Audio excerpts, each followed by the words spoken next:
مولا سبھی اور کیا چاہتا ہے، بس مغفرت کی عطا چاہتا۔ ان کو اور ان کے لیے دردناک عذاب ہے۔ سورہ البقرہ کی آیت نمبر 174 آپ حضرات کے سامنے پڑھی اور ترجمہ کیا ہے۔ اس سے پہلی آیات میں بھی رزق حلال کا حکم دیا گیا تھا اور حرام سے بچنے کا حکم دیا گیا تھا۔ ایک ہوتا ہے حرام ظاہری، جیسے کتا حرام ہے، فلاں جانور حرام ہے، اور ایک ہوتا ہے حلال جانور بغیر ذبح کے مر گیا حرام ہے۔ اب ان چیزوں کو سب کوئی ہر بندہ حرام سمجھتا ہے، یہ حرام نظر آتی ہیں، ان کو حرام ظاہری کہتے ہیں۔ پیشاب ہے، پاخانہ ہے، خون ہے، حرام ہے، ہر بندے کو پتہ ہے، حتیٰ کہ بہت سارے غیر مسلم جو مسلمان نہیں ہیں وہ بھی ان کو حرام سمجھتے ہیں۔ اور کچھ چیزیں ہوتی ہیں جن کی حرمت باطنی ہوتی ہے، چھپی ہوئی ہوتی ہے، ظاہر میں نہیں ہوتی، جیسے دین فروشی کے بدلے میں جو مال کمایا جائے۔ مسلمان جب اپنے دین کو چھوڑ کے رزق کماتا ہے، اب بظاہر تو وہ حرام نہیں ہے لیکن باطنی طور پر وہ حرام ہے۔ جیسے یہاں آیا کہ اللہ کا ایک حکم چھپا کر کے بندے کو خوش کر کے اس سے مالی مفاد حاصل کرتا ہے کوئی بندہ، تو یہ اس نے اپنے لیے مال نہیں لیا، یہ اس نے جہنم کے انگارے لیے ہیں جو اپنے پیٹ میں ڈالے۔ قرآن مجید کہہ رہا ہے یہ جہنم کے انگارے ہیں جو اس بندے نے غلط مسئلہ بتلا کے، جان بوجھ کر کسی کی غلط رہنمائی کر کے، پتہ تھا کہ قرآن میں شریعت میں یوں ہے لیکن اس نے دیکھا یوں بتاتا ہوں تو یہ بندہ ناراض ہو جائے گا، یہ بندہ میرا مرید نہیں رہے گا، یہ بندہ میرا مقتدی نہیں رہے گا، اس بندے کو خوشی نہیں ہوگی تو مجھے اس کی جیب سے کچھ ملے گا نہیں، اس لیے اس نے وہ شریعت کا دین کا مسئلہ چھپا دیا اور اس بندے کی غلط رہنمائی کر دی جیسے وہ چاہتا تھا۔ تو اب اس نے جو مال بٹورا ہے، مالی مفاد حاصل کیا ہے، قرآن کہہ رہا ہے کہ اس نے اپنے لیے جہنم کے انگارے لیے ہیں، جہنم کی آگ لی ہے اس نے۔ اور دوسری سزا یہ بتائی قرآن نے کہ قیامت کے دن اللہ تبارک و تعالیٰ ایسے بندے سے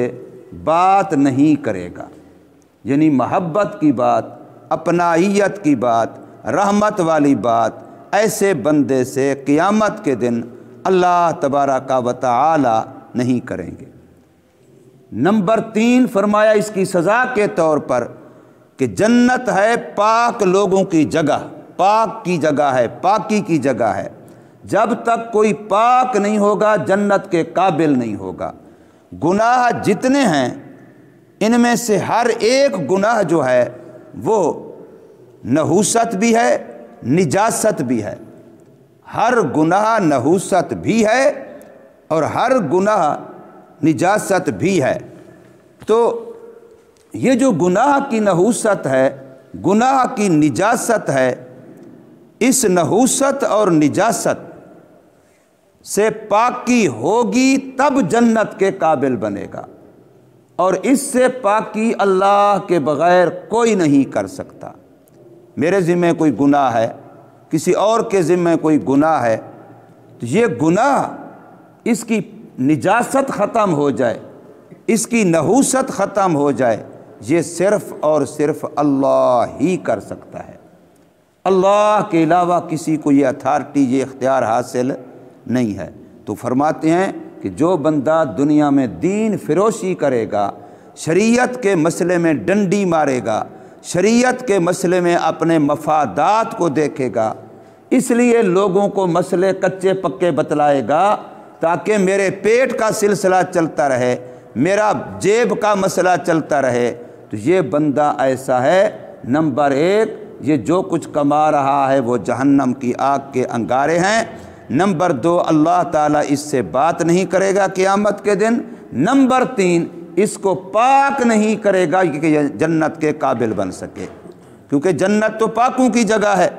جنت میں تب جائے گا جب گناہوں کی نحوست سے پاک ہوگا، تو اس بندے کو اللہ تبارک و تعالیٰ پاک نہیں کرے گا۔ اور نمبر 4 یہ فرمایا کہ اس کے لیے دردناک عذاب ہے۔ یہ 4 وعیدیں قرآن مجید بتلا رہا ہے اس بندے کے بارے میں جو دنیا کے لیے دین چھوڑتا ہے۔